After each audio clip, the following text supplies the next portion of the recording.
Hi there, Richard Fulmer here, and welcome to another Richard's Rock Rambles.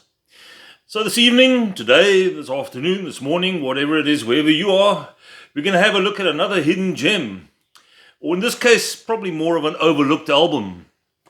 And it's from a band that had started in the late 60s, early 70s, started out as a power trio.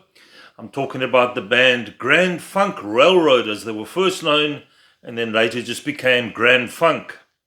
So the album we're going to be chatting about is one called Good Singing, Good Playing, and that would be their very last album of the 70s. They would go on to do two more albums in the 80s, weren't that great, but this was the last lineup, one of the successful lineups of the band. They had Craig Frost in the band. Originally they were a trio. Mark Farner on guitar and vocals and keyboards, Don Brewer on drums and vocals, and Mel Shacker on bass. That was the original power trio for a number of albums, the really successful albums in the beginning. Craig Frost joined them on an album called Phoenix, and he would be with them right up until this particular album that we're going to chat about today, Good Singing, Good Playing. And they were pretty much at the end of it. I think there was just too much touring. There wasn't drugs or anything. They were always very anti-drugs. But I think that, things had just fallen apart. Music tastes were changing and the band wasn't changing fast enough with the different tastes. And one or two musical differences and things like that, as always happens in bands. So they were pretty much ready to call it a day. And the guy who produced this album said to them, hang on a bit, you guys have got a lot to offer. Let's go out there and give it another bash, make a really cool album. So they said, okay, we'll do it. Unfortunately, as soon as the album was done, the band split up for good. In fact, they never really toured on the back of this album, which is a great shame because, as I'll tell you just now, it was an excellent album. It had some really cool hard rock, a bit of funk, the name Grand Funk. These guys had so much groove. They always did right from the beginning. So who was the producer that convinced them to do another album?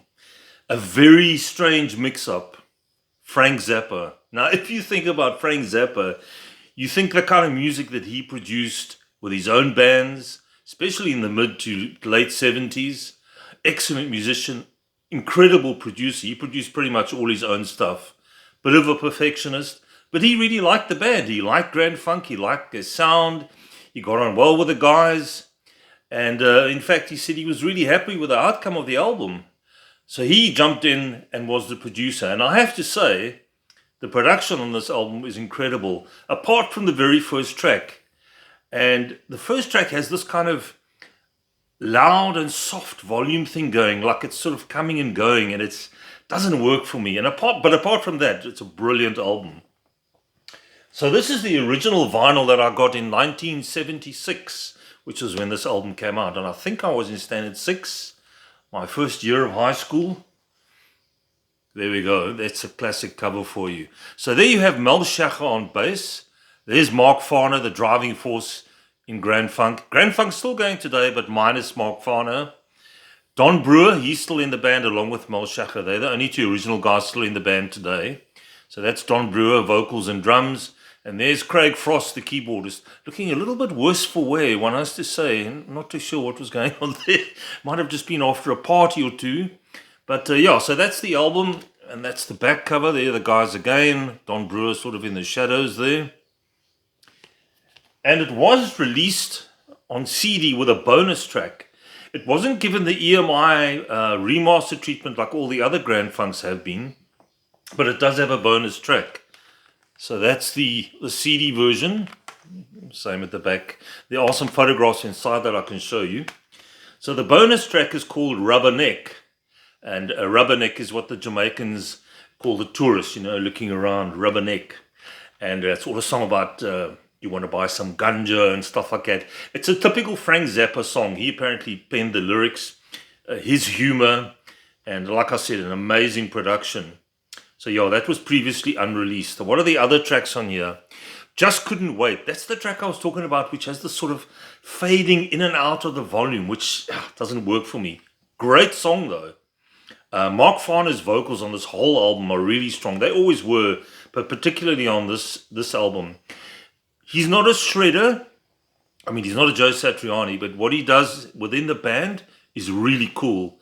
He's more of a, I suppose you'd say, a rhythm lead guitarist as opposed to a shredder. Can You Do It? That was the next track. That's more of a party song. It's very upbeat. Starts off with the guys sort of jacking around and it gets into the track. Really cool track. Pass It Around, which could have been a song about it couldn't have been drugs because they were anti-drugs, so it must have been something else. Then there was a song called Don't Let Him Take Your Gun, which I found very strange for Grand Funk. Okay, so 1976 was a bicentennial year. It was 200 years that the Americans had been independent.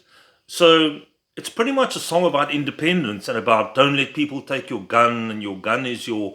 You kind of wonder how a song like that would have gone down today with all the gun stuff happening in the States. And also, Grand Funk right from the beginning were very anti-war, anti-gun, anti-violence. So to bring out a song like this, Don't Let Him Take Your Gun, was a little bit strange. But anyway, that I suppose it was because it was 1976 and what have you. So there's that track, which has got some really great guitar work in it, regardless of the subject matter. Cheers. It's cold here today. So the next track is called Miss My Baby. It's okay. It's a sort of a mid-tempo rocker. Then you get to side 2. And there's a bit of a nonsense thing called Big Buns. And they're not talking about the baked variety. And you can hear the guys just jacking around and laughing and saying all sorts of nonsense. Probably more influenced by Frank Zappa. You know, Frank always had a lot of humor in his music. And then it goes into an instrumental. And I think throughout the entire career, Grand Funk probably only did about 3 instrumentals. I think there was one on Flight of the Phoenix. There was one on the album prior to this called Genevieve.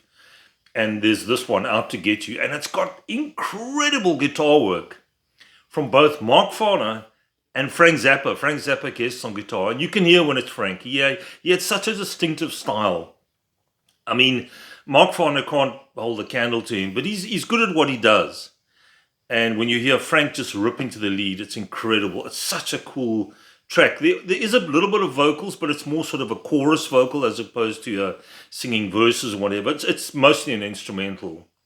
So that's Out to Get You, probably my favorite track on this album. When you play that, you really got to crank it loud.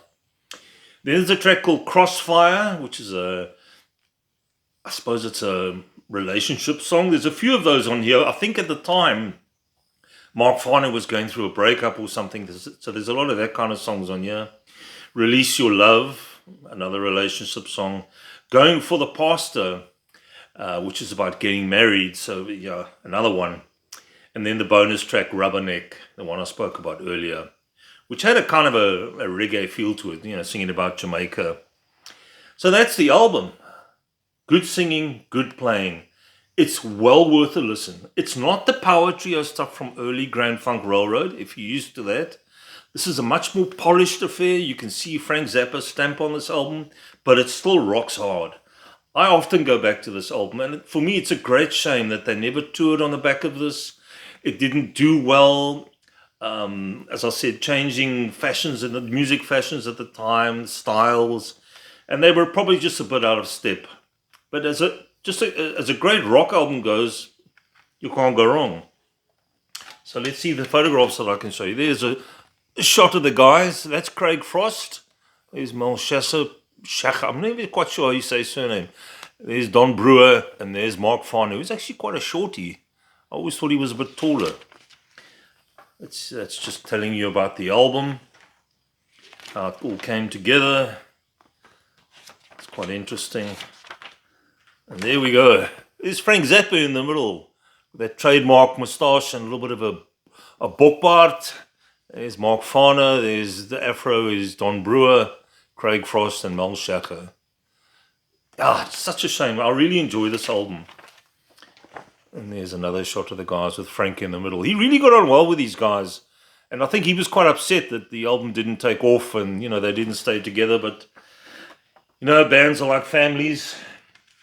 There's always an issue. So like I said, they did get back in the 80s. I think it was 81. There was an album called What's Funk, but Mel Shacher wasn't part of the band. Dennis Bellinger came in on bass. And then I think there was another one after that. Grand Funk Lives. Grand Funk Lives is the first one. And then What's Funk came later, I think in 82 or 83. I may have got my dates wrong there. There we go, guys. Grand Funk. If you don't have this, grab it. I think the CD is available. I'm not so sure if it's been reissued on vinyl. What's to say, my vinyl I got when I was about 16. So it's a well-worn record. So that's it, guys. Take it easy out there. Please, down below, give us a thumbs up. Any comments, more than welcome. Any good or bad, I can take it. And thank you so much for watching. And I hope I'll catch you again soon. Take it easy. Cheers.